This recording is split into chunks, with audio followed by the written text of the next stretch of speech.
Bom dia.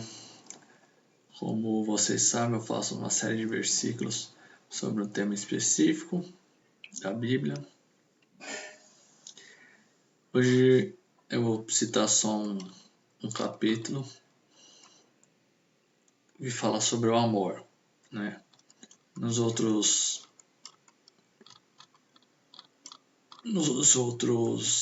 vídeos eu vou falar sobre o amor de Deus, o amor a Deus e o amor ao próximo. Mas esse eu acho muito bonito esse texto.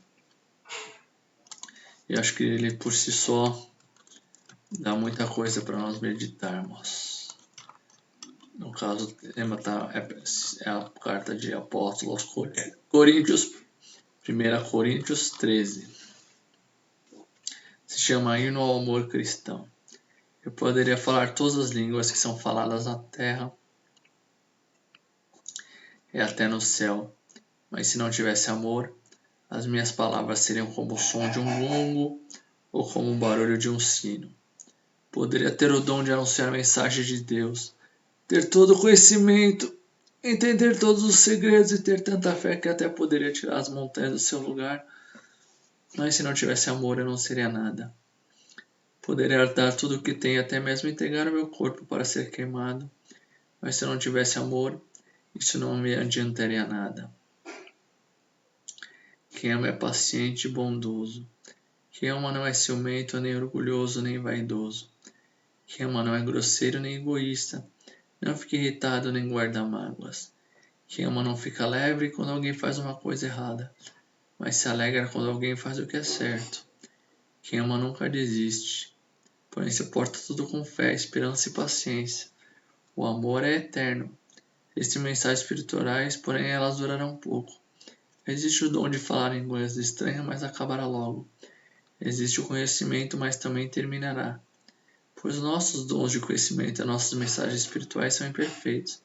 Mas quando vier o que é perfeito, então o que é imperfeito desaparecerá. Quando eu era criança, falava como criança, sentia como criança e pensava como criança. Agora que sou adulto, parei de agir como criança. O que agora vemos é como uma imagem perfeita no espelho embaçado, mas depois veremos face a face. Agora meu conhecimento é imperfeito, mas depois conhecerei perfeitamente, assim como sou conhecido por Deus. Portanto, agora existem essas três coisas: a fé, a esperança e o amor. Porém, a maior delas é o amor. Isso daqui não é propriamente dito, não é propriamente o amor eros, né? Que é o amor entre o homem e uma mulher, mas serve também, claro. Não é porque quem ama é paciente e bondoso, né? A pessoa tem paciência, ela tolera as falhas das outras pessoas, mas é um amor principalmente de que Deus tem por nós, né? Ter tanta paciência que preferiu a cruz do que nos perder. Preferiu ser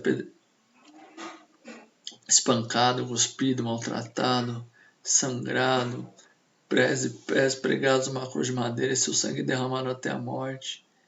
Ele preferiu essa morte, uma morte humilhado, nu, do que deixar nós morrermos nos nossos pecados e nos dá o Espírito Santo através da nossa fé nesse sacrifício. Deus tem muita paciência, né? Esperou mais de 3.500 anos, eu acho, para cumprir essa obra na cruz e ainda espera até os dias de hoje, quando a humanidade cada vez está mais rebelde, mais ignorante, mais orgulhosa, mais maligna, com guerras, com violência, com imoralidade na internet, imoralidade na vida real. Não que a internet seja desvencilhada da vida real, mas eu digo que produzem filmes, produzem todo tipo de maldade, mas nem sempre a gente pratica as mesmas maldades que a gente vê na internet, mas nós temos muitas vezes o desejo de praticar por causa dessas imagens que são semeadas.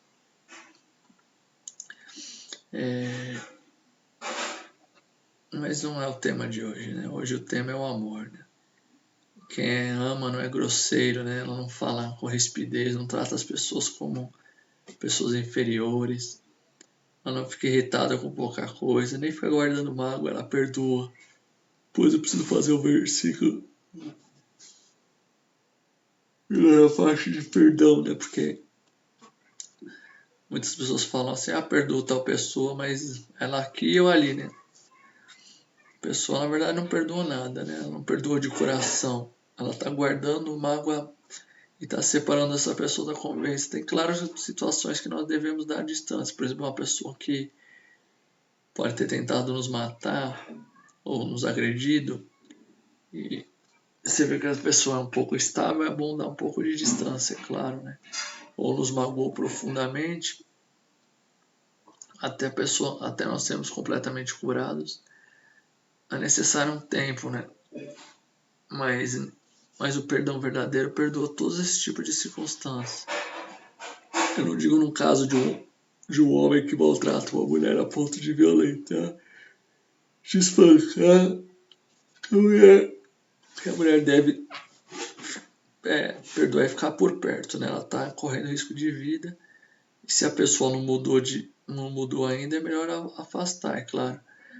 Mas tem que saber o que é o perdão verdadeiro. Se a pessoa vai ficar guardando aquela raiva pro resto da vida, né? Vai guardar essa circunstância maligna que ela sofreu pro resto da vida. Que aí não é perdão, irmãos. Você pode chamar de qualquer coisa, mas não é perdão. Né? Imagina se Deus nos tratasse assim toda vez que nós cometemos um pecado. Deus falar, não quero mais saber de você. Sai de perto de mim, não fala mais comigo. Se isso é perdão. Isso não é perdão, irmãos. Né? Aqui você vê como esse texto é bonito. Quem ama não fica alegre quando alguém faz uma coisa errada. Mas se alegra quando alguém faz o que é certo, né? Muitas vezes a gente faz o contrário, né? A gente assiste um filme, né, e vê uma pessoa, sei lá, fazendo mal pra caramba, e a outra vai lá revida de pior ainda, e a gente fica alegre que a pessoa revidou, né? Claro que a gente tem que parar com o mal, mas a gente fica mais alegre com a violência, com a, com a violência de vingança do que se a pessoa tivesse parado de fazer o mal e pedido perdão, por exemplo. E você vê que os filmes exploram muito isso, né? A questão de, de retribuir o mal com o mal, né? Pessoa sempre salvando o mundo, mas ultimamente não, né? Sempre teve filmes violentos, né? Mas você vê, esse tema de vingança sempre atrai os seres humanos. Mas o pior é que as pessoas fazem, às vezes, pior do que o próprio bandido, né? Que maltratou ela. Claro que a gente tem que parar o mal, né? A Bíblia fala que a Bíblia institui a pena de morte para muitas coisas, mas ela também institui a misericórdia, a graça e o perdão.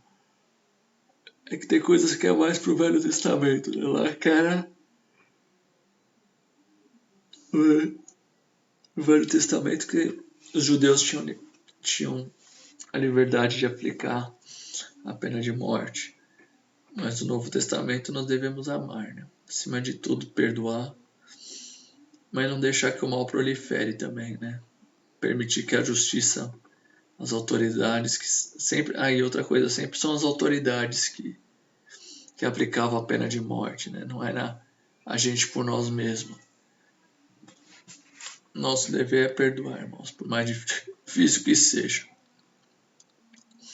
Sempre amando, sempre mostrando um Deus bondoso, sempre perdoando, sempre ajudando, por mais difícil que seja, por mais maltratado que nós fomos, sempre com respeito e amizade.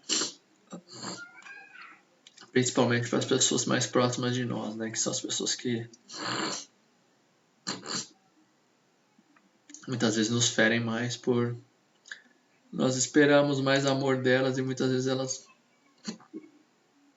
falharem ou estarem num dia ruim, darem uma palavra ruim para nós.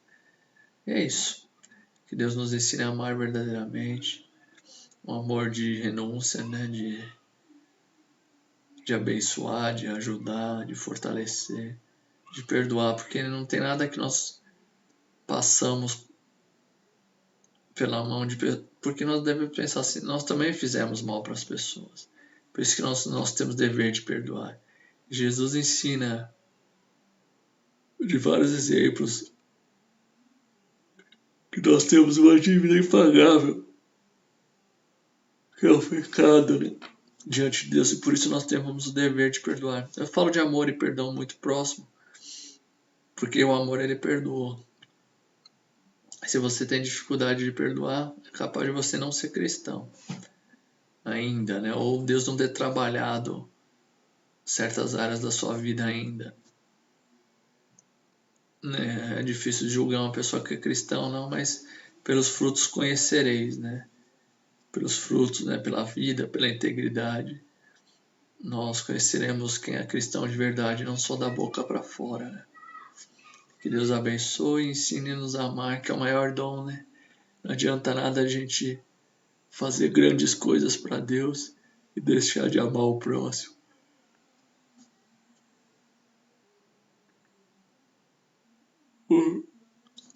E o amor se demonstra em obras, né?